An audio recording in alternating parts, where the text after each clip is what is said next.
Hello everyone, my name is Anjali. Welcome to APR bio classes.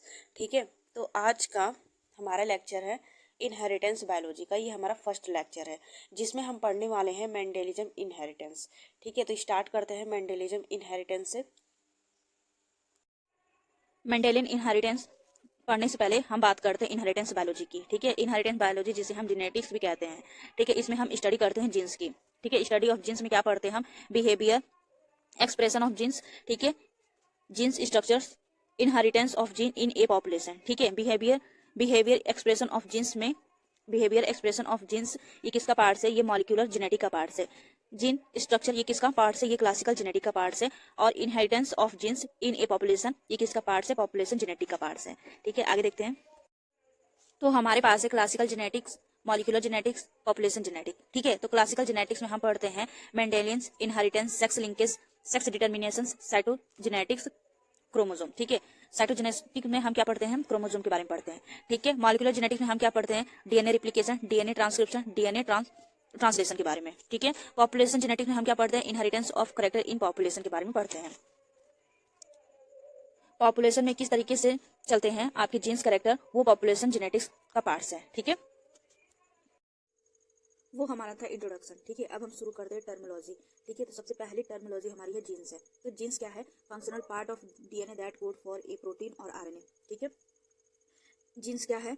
DNA का वो part जो किसी आरएनए या प्रोटीन को बनाता है, उसे क्या कहते हैं? जीन्स कहते हैं। ठीक है, तो इतना सारा डीएनए न्यूक्लियस में होता है, तो डीएनए इतना सारा न्यूक्लियस में प्रेजेंट होता है, तो उसमें से जो कुछ कुछ पार्ट जो होते हैं वो आरएनए और प्रोटीन बनाते हैं, उसी को ही हम जीन्स कहते हैं। ठीक है, अब इसके बाद इससे रिलेटेड टर्मिनोलॉजी हमारी है एलील। ठीक है, एलील किसे कहते हैं?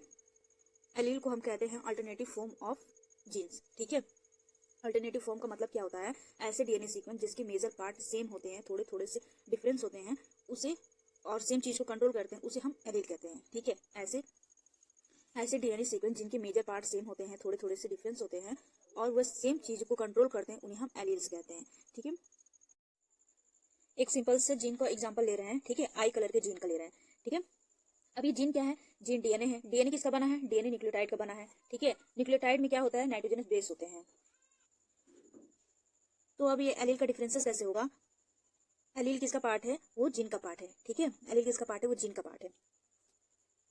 तो हमने लिया एलील 1 और एलील 2। अब इनके पार्ट्स को देखिए, एलील 1 के सीक्वेंस को देखिए और एलील 2 के सीक्वेंस को देखिए। मेजर पार्ट दोनों में सेम है। ठीक है, ये मेजर पार्ट जो है वो दोनों में सेम है, बस थोड़े थोड़े से डिफरेंट है। मेजर पार्ट दोनों में सेम है। ठीक है, बस थोड़े थोड़े से डिफरेंस है। मेजर पार्ट दोनों में सेम है, मेजर सीक्वेंस दोनों में सेम है, बस थोड़े थोड़े से यहाँ पर और यहाँ पर देखिए थोड़े थोड़े से डिफरेंस है। तो अल्टरनेटिव फॉर्म ऑफ जीन्स का मतलब क्या होता है? ऐसे डीएनए सीक्वेंस जिनके मेजर पार्ट सेम होते हैं, बस थोड़े थोड़े से डिफरेंस होते हैं, वह सेम चीज को कंट्रोल करते हैं, उन्हें हम क्या कहते हैं? एलील कहते हैं। ठीक है, ऐसे डीएनए सीक्वेंस जिनके मेजर पार्ट सेम होते हैं, ठीक है, बस थोड़े थोड़े से डिफरेंस होते हैं और वह सेम चीज को कंट्रोल करते हैं, उन्हें हम एलील कहते हैं। एलील के लिए पहली कंडीशन क्या होगी? कि थोड़ा सा डीएनए सीक्वेंस में डिफरेंस होगा तो क्या बन जाएगा? एलील बन जाएगा। ठीक है, लेकिन एलील बनने के लिए उन्हें सेम फंक्शंस को भी कंट्रोल करना पड़ेगा, तो ही उन्हें हम एलील्स कहेंगे। ठीक है, वरना उसको एलील्स नहीं कहेंगे, एलील्स नहीं कह सकते। अब एलील की पहचान क्या होती है?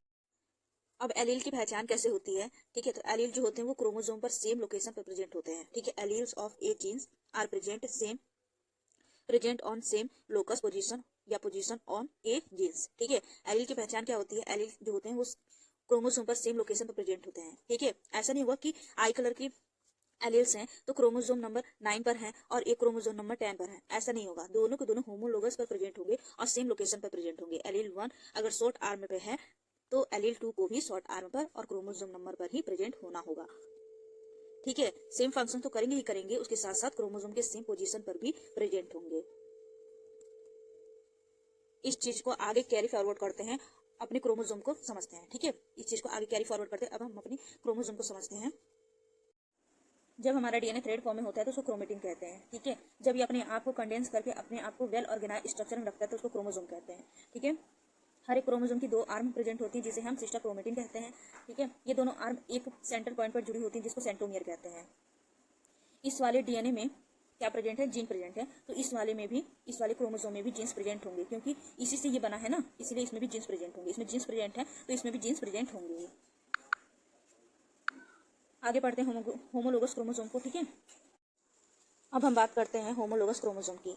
ठीक है, होमोलोगस क्रोमोसोम की बात करते हैं तो two chromosome same gene orders. ठीक है, दो ऐसे क्रोमोसोम जिनके पास सेम जीन्स होने चाहिए और सेम ऑर्डर होने चाहिए, उसको क्या कहेंगे हम? होमोलोगस क्रोमोसोम कहेंगे। ये है फर्स्ट क्रोमोसोम, ये सेकंड क्रोमोसोम। इनके पास देखो सेम जीन्स प्रेजेंट है, सेम ऑर्डर प्रेजेंट है। ठीक है, सेम, इसके पास भी ABCDE, इसके पास भी ABCDE प्रेजेंट है, तो सेम जीन और सेम ऑर्डर प्रेजेंट है। इसको हम क्या कहेंगे? होमोलोगस क्रोमोसोम कहेंगे। ये हमारा क्या है? होमोलोगस क्रोमोसोम है। ठीक है, होमोजाइगस और हेटेरोजाइगस को समझने से पहले हम समझते हैं होमोलोगस क्रोमोसोम को। ठीक है, होमोलोगस क्रोमोसोम को समझते हैं। तो ये क्या हमारा क्रोमोसोम है? एक क्रोमोसोम है, उसके दो सिस्टर क्रोमेटिन होते हैं। एक क्रोमोसोम किसका बना होता है? दो सिस्टर क्रोमेटिन का बना होता है, उनपे दो सेम एलील्स प्रेजेंट है, इनमें कोई चेंजेस नहीं होता है। अगर इनकी फर्स्ट आर्म पर कैपिटल ए प्रेजेंट है तो सेकंड आर्म पर भी कैपिटल ए ही प्रेजेंट होगा। ठीक है, both the sister chromatin of A chromosome have a same alleles. ठीक है, इसी से डिफरेंशिएट करता है हमारे होमोजाइगस और हेटेरोजाइगस की कंडीशन। अब हम होमोजाइगस और हेटेरोजाइगस की कंडीशन को देखते हैं। अब हम होमोजाइगस और हेटेरोजाइगस की कंडीशन को देखते हैं।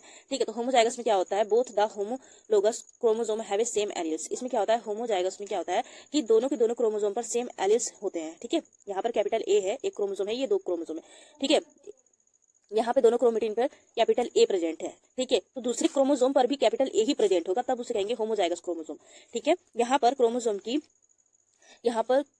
की पेयर की बात हो रही है। ठीक है, और यहाँ पर क्रोमोसोम की एक सिंगल क्रोमोसोम की बात हो रही थी, एक क्रोमोसोम की बात हो रही थी। वहां पर किसकी बात हो रही? पेयर की बात हो रही। ठीक है, अब हेटेरोजाइगस की कंडीशन में क्या होता है? होमोजाइगस कंडीशन में क्या हुआ कि डिफरेंट एलील्स प्रेजेंट थे। हेटेरोजाइगस में क्या होगा कि homologous chromosome have a different alleles. इसमें क्या होता है? डिफरेंट एलील प्रेजेंट होते हैं। ये एक क्रोमोसोम है, ये दूसरा क्रोमोसोम है, तो इसमें अगर कैपिटल ए है तो इसमें स्मॉल ए प्रेजेंट होगा। ठीक है, इसमें क्या था? दोनों सेम थे, इसमें क्या है? दोनों अलग है। तो इसमें था दोनों सेम थे तो इसे होमोजाइगस कहेंगे, इसमें दोनों अलग है तो इसको हेटेरोजाइगस कहेंगे। ठीक है, अब आगे देखते हैं।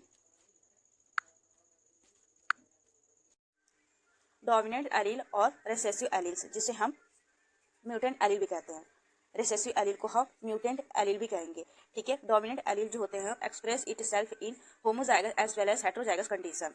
ठीक है, डोमिनेंट एलील अपने आप को होमोजाइगस और हेटेरोजाइगस कंडीशन में, दोनों कंडीशन में एक्सप्रेस करते हैं। ठीक है, अब वहीं पर रिसेसिव एलील जो होते हैं वो express itself in homozygous condition.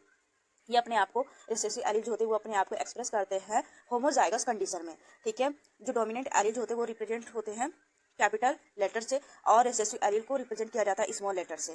ठीक है, expression in maximum population. Dominant allele जो होता है वो मैक्सिमम पॉपुलेशन में देखने को मिलता है और रिसेसिव एलील जो होता है वो स्मॉल पॉपुलेशन में देखने को मिलता है। Few individual of population, expression in few individual of population. ठीक है, ये स्मॉल पॉपुलेशन में देखने को मिलता है। अब आगे देखते हैं। अब सीखते हैं क्रोमोसोम को रिप्रेजेंट करने का तरीका, एलील्स को रिप्रेजेंट करने का तरीका। ठीक है, तो जैसे ये एक क्रोमोसोम है एंड इसका होमोलोगस क्रोमोसोम है। ठीक है, तो पहला तरीका क्या होगा? रिप्रेजेंट करने का पहला तरीका क्या होगा? इस वाले क्रोमोसोम की ये एक आर्म उठाई और एक लाइन बना लिया। ठीक है, फिर इसी क्रोमोसोम की दूसरी आर्म उठाई तो उसका दूसरी लाइन बना लिया। ठीक है, अब दूसरी क्रोमोसोम की एक आर्म उठाई, ठीक है, दूसरे क्रोमोसोम की एक आर्म उठाई तो एक लाइन बना लिया। ठीक है, फिर उसी का ही दूसरे क्रोमोसोम की दूसरी आर्म उठाई तो दूसरी लाइन बना ली। ठीक है, तो यहाँ पर क्या हुआ? और ये इनके एलील्स को बना दिया। ठीक है, यहाँ पर इनके एलील्स को बना दिया, तो यहाँ पर क्या हुआ? चार लाइन, चार क्रोमेटिन। ठीक है, चार लाइन हुई ना, चार लाइन, एक क्रोमेटिन, एक लाइन, दूसरी क्रोमेटिन, दो लाइन। ठीक है, तो चार लाइन, चार क्रोमेटिन कंप्लीट हुआ। ये पहला तरीका है रिप्रेजेंट करने का। ठीक है, दूसरा तरीका क्या है रिप्रेजेंट करने का? दूसरा तरीका क्या हुआ क्रोमोसोम को रिप्रेजेंट करने का? ठीक है, ये पूरा एक क्रोमोसोम लिया तो एक लाइन बना लिया, दूसरा क्रोमोसोम लिया तो दूसरी लाइन बना ली। ठीक है, और इसमें इनके एलील्स बना लिया। ठीक है, तो ये है दूसरा तरीका क्रोमोसोम को रिप्रेजेंट करने का। ठीक है, तीसरा तरीका क्या होगा कि पहले क्रोमोसोम के एलील्स लिखे। ठीक है, पहले क्रोमोसोम के एलील्स लिखे, उसके बाद दूसरे क्रोमोसोम के भी एलील्स लिखे।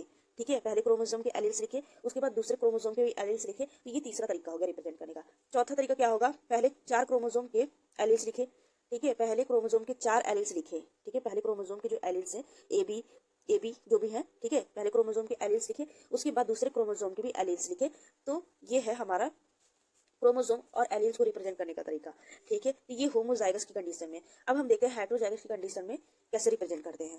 तो बिल्कुल सेम इसी की तरीके से उसको भी रिप्रेजेंट करते हैं, तो उसको आगे देखते हैं।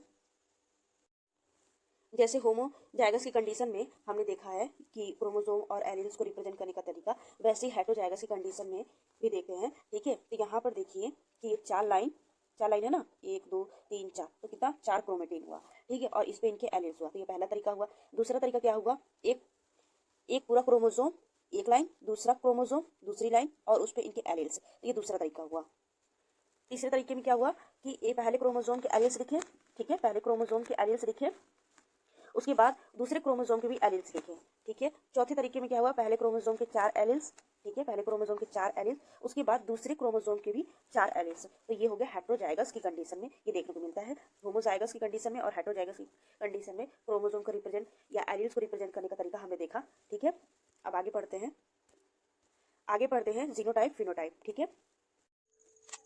जीनोटाइप और फिनोटाइप, ठीक है, जेनेटिक कंपोजिशन और एलिलिक कंपोजिशन ऑफ जीन्स।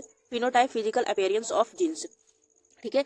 एक जीन एलील में कैसे दिखता है वो उसका जीनोटाइप हुआ, और वो फिजिकल अपीयरेंस बाहर की साइड कैसे दिखता है वो उसका फिनोटाइप हुआ, ठीक है। एक जीन एलील में कैसे दिखता है वो उसका क्या हुआ, जीनोटाइप हुआ, ठीक है। बाहर फिजिकल अपीयरेंस में कैसे दिखता है वो उसका फिनोटाइप हुआ, ठीक है। नेक्स्ट डेफिनेशन लिखते हैं। ट्रेट या कैरेक्टर्स किसे कहेंगे, any features that can be studies और whose inheritance can be traced, ठीक है। कोई भी फीचर आपका बिहेवियर हुआ या आपका स्ट्रक्चर हुआ, कुछ भी जिसे हम पढ़ सकें और उनके इनहेरिटेंस को ट्रेस कर सकें, उसे हम कहेंगे ट्रेट या कैरेक्टर्स, ठीक है। Thank you so much watching this video.